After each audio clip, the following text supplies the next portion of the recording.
Hey everyone, this is Josh Silver, president of Pulsed Energy Technologies in Los Angeles. Hope everybody's well and doing safe. I'm really excited to be here today. I have a very, very special guest here to talk a little bit about his experiences and what he's seen with Pulsed Energy and PEMF therapy. I want to welcome on to our little interview segment here, the head athletic trainer going into a second season of the Seattle Seahawks, David Stricklin, who has been with the Seahawks since 2010. So now you're at an anniversary point. It looks like. Thanks for being here, David. I really appreciate it. Absolutely. Thanks for having me on. Yes, no problem. So, just for our people at home who are watching this, we wanted to take a few minutes and really just talk about what some of the high-end organizations are doing with the technology from an educational standpoint, and maybe hear a little bit of their experiences in using it over the year clinically, some things that can help out other practitioners and such. So with that, I just want to start with what most people don't know is that, on my experience, a lot of the athletic trainers, you guys are like chefs. And when I say chefs is people can cook an egg all sorts of different ways, and you're cooking an egg, meaning you have your own recipe. You know, you have your own ways or methods of doing things that you can produce your best end result. And that's why I refer to you as a chef, because it's a mixture combination of things. So with that, like, what is your typical approach to treating injuries in general? You know, like, what's your methodology? Sure. I really like your analogy of the chef. I haven't heard that as of ever, but I really like it. And like a lot of chefs, our approach to injury really, you hit the basics. For chefs, it's you learn how to boil water, and you learn how to cook pasta, or you learn how to bake pretty common things or general things. So our first thing is obviously control pain and swelling, restore joint function, and then we kind of start to get into kind of the intricacies of your chefery or your culinary experience, and we kind of put our little twist on things. And when we start to kind of get into ground reaction force and our active rehabilitation, that's where we really kind of make ourselves unique in the restaurant or our athletic training room experience. I mean, that makes sense, and it's funny because it does sound like you're cooking a meal. It really does. It's you're putting your own unique spin or flavors on getting the end result, whether it be a nice dish or a return, back to game faster. Sure. Just sort of like turning it a little bit into what we do. When was the first time you ever tried or heard about pulsed energy or the PEMF machine? And did you have a personal experience with it? Was it with a player first? Like, how did that all come about in your neck of the woods?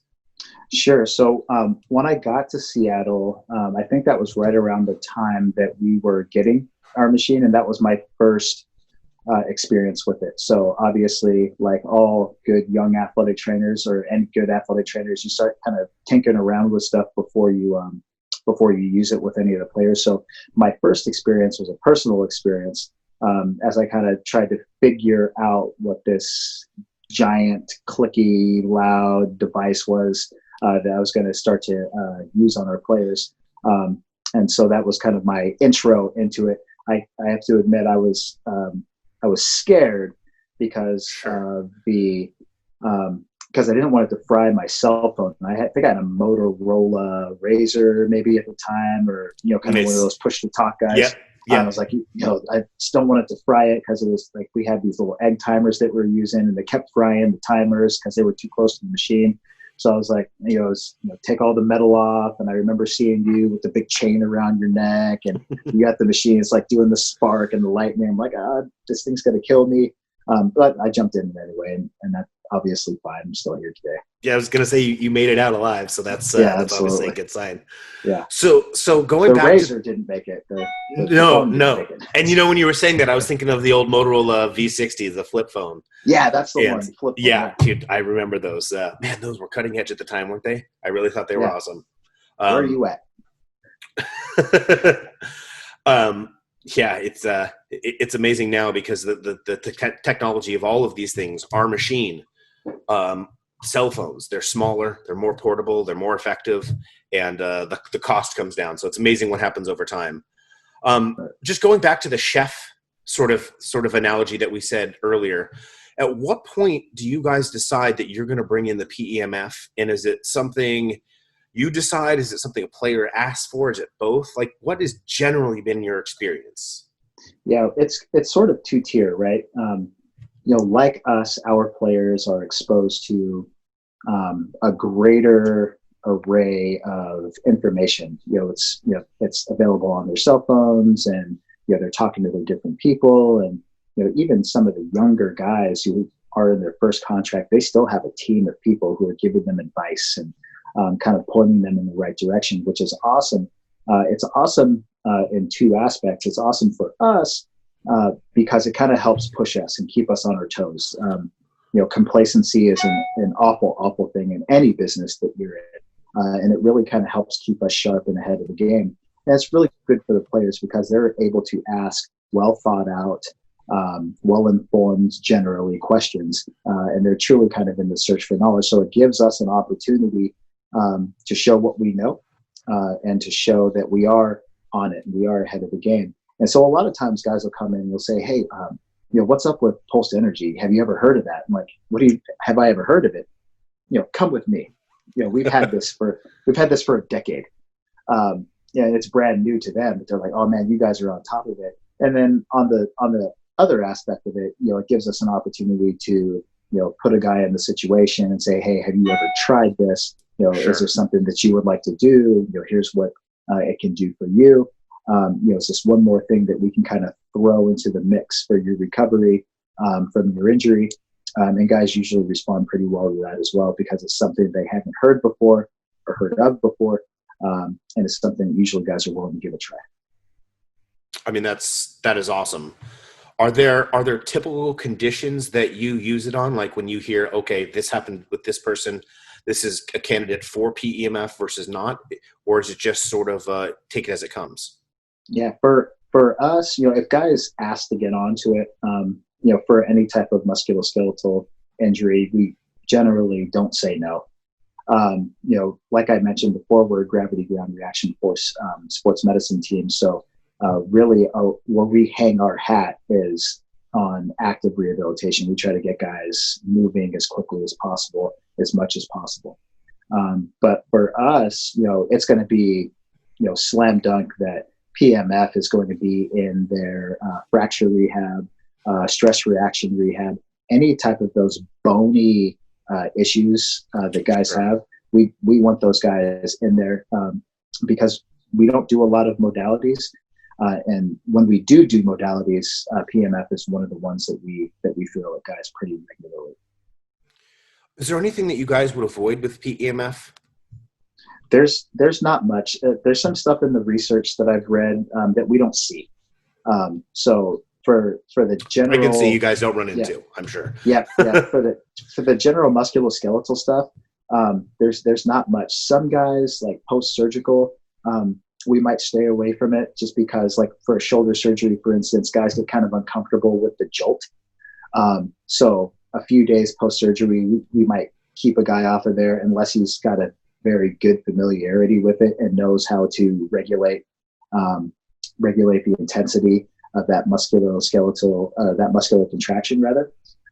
But generally for us, we don't see anything that, hey, this is contraindicated, we're not going to do it. We don't stray away from too much with it. Okay. That makes sense. And that's typically what we hear also. Without any specific stories per se, do you have any funny incidents when the players responding the first time they feel the pulse of the unit? Like how do they typically respond when Joe or Fred tries it on their spot that first time? Yeah, sure. It's kind of funny because when I first learned this, probably only really a few years ago, where I learned about putting your arm through the ring and getting the halo around the shoulder and really getting that big muscular contraction. So now I like to be in there when guys try that for the first time, and it usually never fails. Like the first time that thing clicks and they get that big jump, it's this big wide who let the ghost in the room surprise. And I think that there's not really one specific guy. It's like pretty much every guy, like 90% of the guys that try that, the first thing is they're like, wow, that was intense. Some guys can't handle it, and some guys do really well with it. But I always like to see that first surprise. It's like you're opening up a birthday present. It's I awesome. love that. And that is my favorite thing. Actually, I tell people my favorite thing is to put somebody on the machine the first time because I can't wait to see how they respond. Because there's no way you can explain to somebody what that's going to feel like. That's typically the hardest thing. Right. Right. You have to experience it. So with that, like what would you say is the biggest benefit to the players using PEMF? And is there an unusual or unique condition or situation you use the PEMF with? I would say that one of the biggest benefits that I see from really any modality is if it's doing something. Obviously we're not doing double-blind studies, and we're not taking cellular samples, and we're not doing serial X-rays, over the course of time to check fracture healing, and we're not running these studies on our players. And so, really, with anything that we do, except for therapeutic exercise, it's very difficult to say whether one thing worked versus not, because we're not running studies like that. So if a guy's doing PEMF, he's also doing a bone stimulator, and he's also doing, some other type of device to help his bones heal, or help that fracture heal. But I think that one of the things that I really like, and kind of talking about what we were just talking about, is that muscular contraction that you get. I think guys really respond well to things that they can feel or see something happening.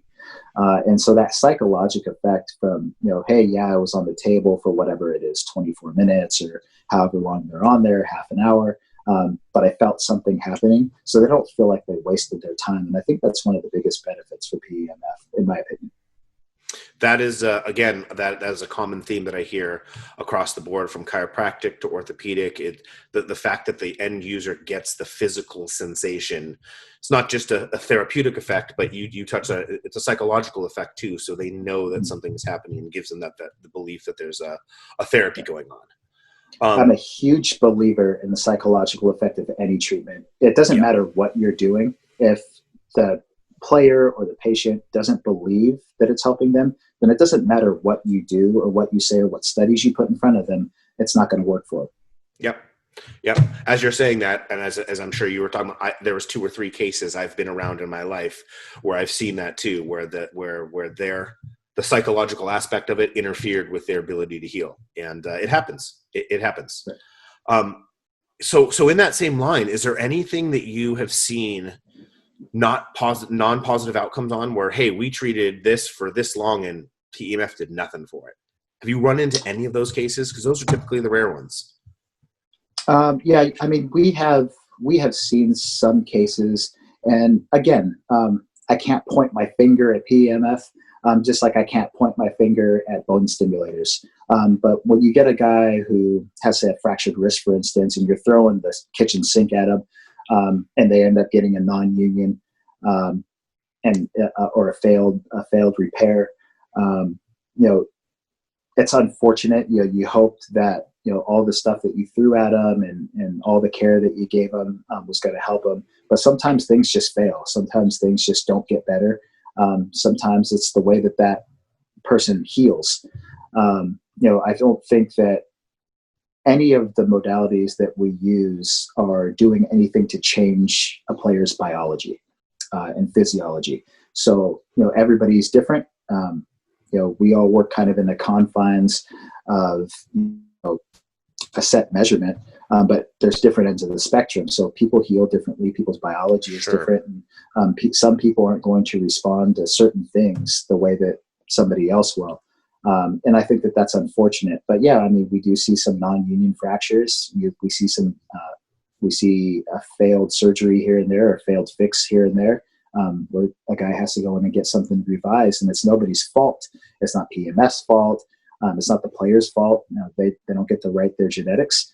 And it's not our fault. We followed the guidelines. We followed what we were supposed to do. It just didn't work out for the player, and it's always unfortunate for everybody in those aspects. It makes sense. And I mean, so sort of what we're talking about ties into something we've been working on. And this is, of all the things I wanted to ask you, this is my favorite question, because I'm excited to hear from your perspective. We started a double-blind trial at Stanford Sports Medicine this last year, and they're doing it with their student athletes on the healing of tibial fractures with the return to game as their end outcome. And it's the first really U.S.-based high-powered PEMF trial. There's lots of medium and low-power ones, but not like the versions of our units. So with that, I think it's going to present a lot of opportunities for us to do more research. What from your chair there, if you will, what areas of clinical research would you like to see or suggest be done with this technology in this way? Like, where should we sort of search for evidence? Yeah, I think I have kind of two things that I'd like to see, and they're really related. I'd like to see any evidence supporting PEMF and its effect on sleep, and whether or not we can get our bad sleepers better, and if we can get our good sleepers to stay good. And I'd like to see what effect it has on recovery as a whole. We have a lot of different things. We have compression boots, and we have the pool protocols, and we have different things that we use to try to get musculoskeletal recovery from week to week for guys. And I'd like to see where PEMF fits into that. And I say that those are related because, as we all know and probably all agree, that sleep is the number one recovery tool. It's the number one weapon against fatigue and staying sharp, both mentally and physically. So if we can get our players to sleep better and thus recover better, that would be a really cool thing to see. Hey, can I get a guy to do a 30-minute PEMF before he goes home and shuts it down? Is that going to help him feel better and kind of come in a little bit fresher for the next day? It's really interesting. That's an awesome answer. Thank you for that. So with that as a clinician, if you will, of the technology, a guy that has operated the machine on players over the years, you have a pretty unique perspective on what the device does and how to maybe make improvements. If you could change anything with the technology, or if you have any suggestions, either our unit, the technology in general, like what would it be? What would be an area that, if you could put your stamp on it, that you'd make this change?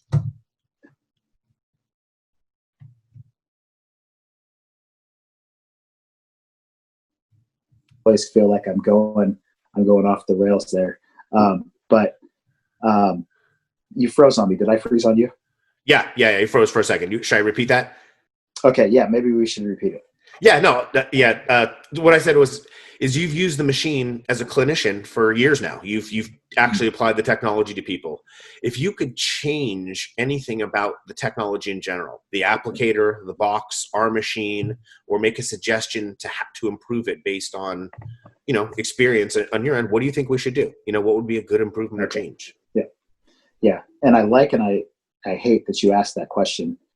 Because whenever someone asks a question like that, I always feel like I'm ripping them, but I'm not. But look, man, you're in the forest so long you can't see the trees. That's the truth. I've learned that over the years, and I can't see the trees, so I'm all for it because we want to make this better and easier for you guys to use. You know what I mean? If we can make improvements on it, it helps everybody around. Right, and it's my gripe with the machine is the same as my gripe with automobiles and computers. That they're expensive and you can't upgrade them. And you can upgrade. You can upgrade by buying a new device or a new machine or a new car. But how cool would it be if you took your truck in and they dropped the newest engine in it for you, and it costs a fraction of the price. And they gave you all the new gadgets. For the machine, it would be really cool if a tech could come out and hey, we're going to make it quieter. We're going to make it more powerful. It's tough to make it smaller, but those upgradable options where, because they are expensive, and for us, we don't use it probably as often as somebody else would. It's difficult for us to justify the pricing. But if there were upgradable options, that would make it, vastly more accessible to us, in our environment. Great. I mean, that actually helps a lot. Sounds like we should have an offline conversation because I have a couple ideas. Awesome. My last question for you. how are you holding up? How are things going? You know, how are you doing with just the changes going on in general? No, doing great, man. Are you talking about changes over the last year or changes over the last 6 weeks?